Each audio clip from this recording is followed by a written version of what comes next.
Hi there, my name is Ron Rogers, and I'm going to talk about a crash at an air show preparation back in June of '94, and this video made a lot of coverage in the local news stuff. And I thought I kind of knew about this accident, but until I got in the accident report, I was just dumbfounded on what's going on here. I had one of my very longtime and loyal fans suggest I talk about this, and then I kind of forgot, slipped to the bottom of the pile, and reminded me, so here it is. This guy did something that a Cessna 150 pilot would know better than to do. He got into an accelerated stall. And you all know what an accelerated stall is, and I'll talk about that in just a second. But there it is, right there. He stalls it, the thing rolls, unrecoverable. One guy tries to punch out, but way too late, and I'll talk about that too. But it's very seldom that Air Force accident reports get published, and there's a good reason for it, because they can be extremely harsh. They really sometimes can tear into the crew. But this guy should have never, ever been in the position he was. I thought it was some young hot dog captain who just got out of his element. He was going to, selected to put on an air show, but that's not it. Look at all those throttles there. The joke used to be, had a crew of 8, and there were 8 throttles, and so if you had to do a go-around, everybody grab a throttle because we're going around.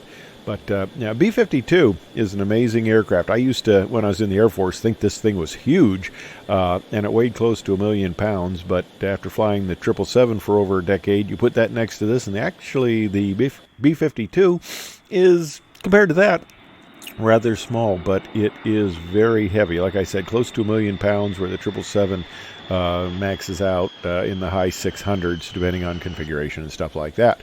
But this is a very densely packed aircraft, of course, very capable for its nuclear deterrence capability. But talk about the pilot here. Lieutenant Colonel Bud Holland wasn't some young captain. He was head of standards evaluation. And if this isn't the fox guarding the hen house, I don't know what is. This guy is supposed to be the one who sets standards.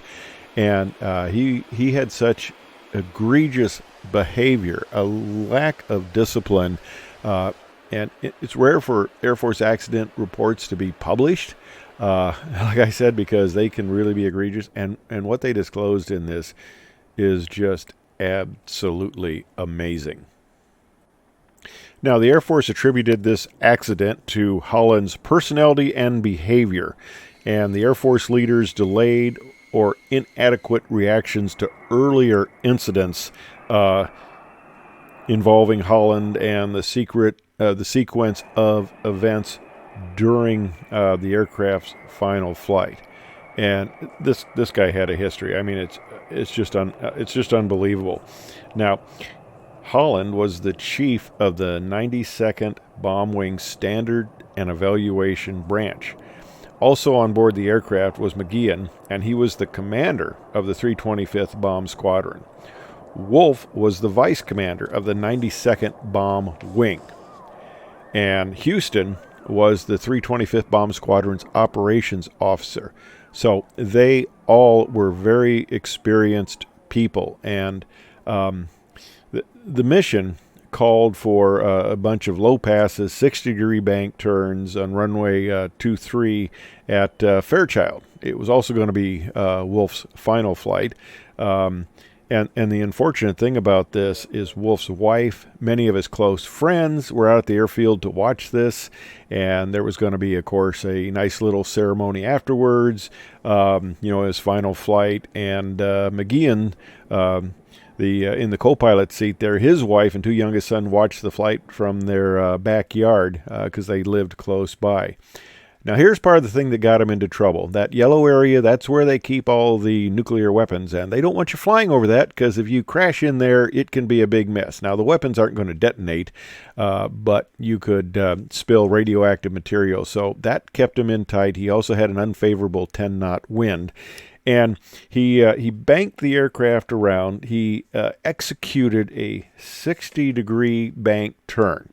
Now, he wasn't initially planning on this, And oh, there you can see the that little black dot near the tail. That's the top covering of the aircraft. The two pilots in front eject up, the two in back eject down, and some people don't have ejection seats. They're just supposed to jump out of the holes after the other people go out the downward facing holes and with parachutes on. So not the best system, but the altitudes are supposedly if you're in straight and level flight. The guys in the front seat can go at 200, the back seaters at 400. So that's not a good situation at all if you're sitting there at 300 feet.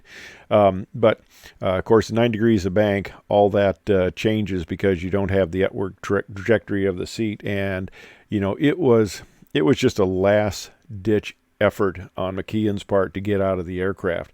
But there was a KC-135, a tanker that apparently hadn't gotten off the runway soon enough, so the B-52 was told to go around. So he said, hey, can I make a tight 360? Well, Tower approved it. And what happened, though, was he was slow bringing the power in. He let the airspeed get low. And basically, when he initiated the turn, now one thing you can see on this is when you cob the power to the engines, you get the black smoke. These are not as fuel-efficient engines as we have now. See, there's the black smoke coming in. But he was a little late. He's only doing 182 knots, and for an airplane this size and that type of wing, that's not good at all. And as he tightened it up, of course, the stall speed, which is, the angle of attack increases to the stall angle of attack because you're commanding more G and the wing just can't produce it and it stalls. So 8 seconds before impact, the indicated airspeed had deteriorated to 145 knots. And that was 2 knots below the stall speed for the configuration. The stall speed was 147 knots, so he's right there. And this is a picture where he clips the power line. You can see the spark there. So basically, he just pulled it into an accelerated stall. He was probably tightening it up because of the restricted area. But this wasn't just his first issue. This guy had one heck of a history, and why this wasn't corrected, it's just unbelievable. And one thing, you can see it in this picture, the spoilers on the right wing. This aircraft doesn't have ailerons. It has spoilers. So basically you turn by killing lift on one side of the wing, and that doesn't, of course, aid you in generating lift when you're killing it, trying to roll the aircraft out. Okay, well, I'm no angel either. I mean, out at Edwards, we made the rules, we pushed the rules, we bent the rules, sometimes breaking the rules slightly, and that was fine, as long as you didn't get into trouble. But if you got into trouble, then the big hammer came down, so you had to be very careful. But for this guy to operate the way he operated and be in Strategic Air Command is absolutely amazing. The accident report cited his macho daredevil personality and said he was an aggressive pilot who often broke flight safety and other rules. And the rule breaking included flying below minimum cleared altitude and exceeding bank angle limitations and climb rates. Now, this is what happens in a military accident report. I mean, they pull up everything. They even made a comment that he tended to park in no parking zones. Okay, you don't see that in NTSB report. But they talk about earlier incidents. Okay, this was in 94. Well, back in 91, he performed a circle above his daughter's softball game, and he started at 2,500 feet, and he circled in 65 degrees of bank, and one witness called it a death spiral. He lost 1,000 feet in the thing. Bank angle got up to 80 degrees, and after losing 1,000 feet of altitude, he decided that was enough, and he got out of it. That in itself could have easily been a career-ending maneuver, and they just let it go. In May of 91, an air show, he was commanding a B-52 aerial demonstration flight, and he violated several safety regulations, including exceeding bank and pitch limits, flying directly over air show spectators. And as people know, you don't fly over the air show crowd. That's just a no-no and violating altitude restrictions. In July of 91, he was commanding a B-52 flyover during a change of command ceremonies at Fairchild, and he flew the aircraft at altitudes below 100 feet. Now, can you imagine an airplane this big below 100 feet? And he flew steeply banked turns, excess of 45 degrees. And after witnessing the flyover, the wing commander, Weeman, and his deputy commander for operations, Colonel Julich, verbally reprimanded Holland, but took no formal actions. Okay, again, a missed opportunity to put a cage around this guy. In May of 92, at a Fairchild Air Show, he again commanded a B-52 and made several low-altitude steep turns in excess of 45 degrees of bank, high-pitch angle climb, estimated at over 60 degrees nose high. This is a big, massive airplane. And that was when he completed a wing over. And, he was not documented for this egregious behavior. He was given a verbal warning, but no further action. Now, on April 14th and 15th of 93, he commanded a two-ship training commission at a bombing range near Guam in the Pacific Ocean. And during this, he flew closer to the other B-52 than regulations allowed. He asked his navigator to videotape the bombs falling from the aircraft inside the bomb bay, which was a violation. The navigator brought the video to the attention of three Fairchild Air Force officers, and they didn't do anything about it. Lieutenant Colonel Harper told the crew member to conceal the evidence. Third individual, the director of operations, responded to point saying, "Okay, I don't want to know anything about that video. I don't care." Okay. August of 93, at an air show, he commanded a B-52 demonstration flight. The demonstration profile once again included bank angles over 45 degrees, low altitude passes, a high-pitch climbing maneuver, at this time exceeding 80 degrees nose high. Can you imagine this thing pitching almost to the vertical, an aircraft this big? Okay, that would have been just unbelievable to see. In fact, it was so steep that the aircraft vented fuel from its wing vents. And the new director of operations, Parolin, both witnessed the demonstration, and the brigadier general, the new wing commander, General James Richard, observed this, and neither of them took any action. Okay, it goes on. On a training mission in the Yakima bombing range in March of 94, he busted the minimum altitude. It's supposed to be 500 feet, and he was filmed crossing the ridgeline at 30 feet. Now, when we did test out at Edwards, we had photographers out there, and we would buzz them sometimes, and they were up on a little butte, but we did not buzz them directly. We went off to the side, and in fact, they got some cool pictures of us flying below them, which is kind of neat. But no, we didn't do anything like that, and the photographers feared for their safety, and they bailed. And then they estimated at one time that he crossed the ridge line by only 3 feet. I mean, that's about going to clean off your bottom antennas. And when this happened, the co-pilot testified that he grabbed the controls from Holland, and the other two crew members screamed, "Holland, climb, climb." And Holland responded by laughing and calling one of the crew members a pussy. Yeah. And after that mission, the crew decided they'd never fly again with Holland and reported the incident to the bomb squadron leadership. The squadron commander, Lieutenant Mark McGeehan, okay, he was the guy that tried to eject, reported the incident to Parolin and recommended that Holland be removed from flying duty. He got an oral reprimand and told not to repeat this behavior. Now, this behavior had become just his mode of operation. And McGeehan then decided that in order to protect his crews, he'd be a co-pilot on any further missions. Unfortunately, that didn't help, and supposedly there was considerable animosity between Holland and McGeehan. So here we come to the air show in '94, June of '94. Holland was again selected to command the air show, and he briefed the new wing commander on the proposed flight plan. The demonstration profile, as briefed, included numerous violations. Brooks ordered Holland not to exceed 45 degrees of bank or 25 degrees pitch attitude. And during the first practice session, he violated these. And Brooks took no action. Then during the final flight, he performed a series of 6-degree bank turns, 60-degree pitch in violation of the orders.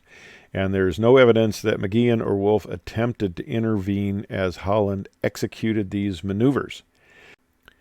Now, Parolin was originally scheduled to fly on the mission, but he was unavailable, and Wolf was selected as a replacement at the last minute. And, yeah, that's wonderful. You walk up to an aircraft, you get on at the last minute, and then you're involved in an accident.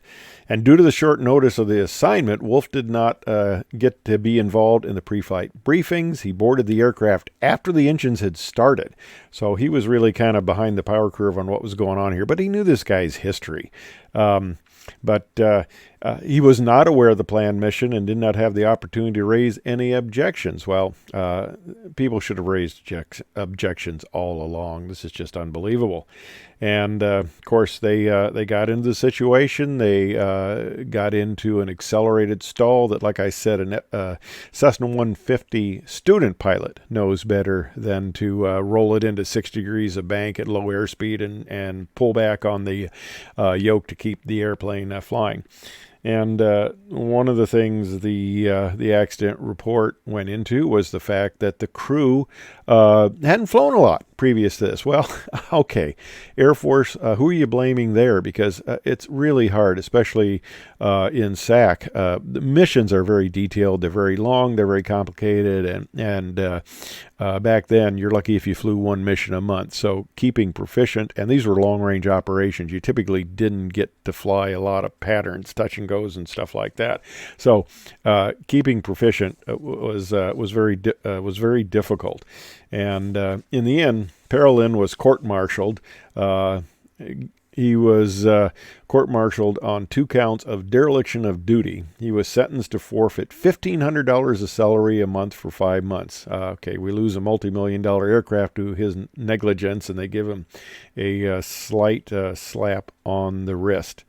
Now, this became a big cockpit resource management type of event. Now, remember, this is well after the airlines had been deep into crew management resources.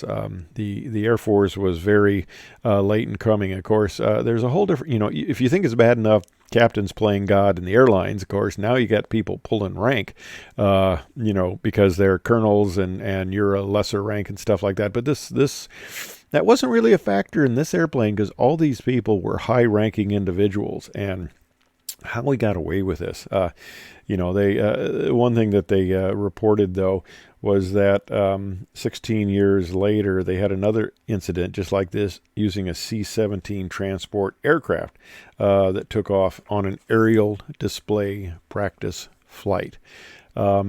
These large aircraft can be flown very well by the test pilots who are used to taking airplanes to their limits and know what they're doing. And, of course, I think it's a little easier for fighter pilots to do some of these aerial demonstrations because they're more used to all the time taking these aircraft to their limits. But one thing about the B-52 and the tankers, they're usually the bottom people in their class. Now, they get some experience and their skill improves and stuff like that. And the difference between the top of the class and the bottom of the class tends to narrow somewhat, but you still can't get over not having a ton of skill. But anyway, this is an accident that one of my fans suggested I talk about, and it was much more involved than I had originally thought, and I'm just scratching my head on how the Air Force could allow such an egregious situation to develop and continue. There were multiple times this guy, Holland, should have been removed from flight status, and for him to be the head of standards evaluation, which gives check rides to other pilots, grades them and stuff like that, is just unbelievable. Well, I hope you enjoyed this. If you did, please hit the subscribe button wherever that little thing may be located. And thanks for watching. I appreciate it.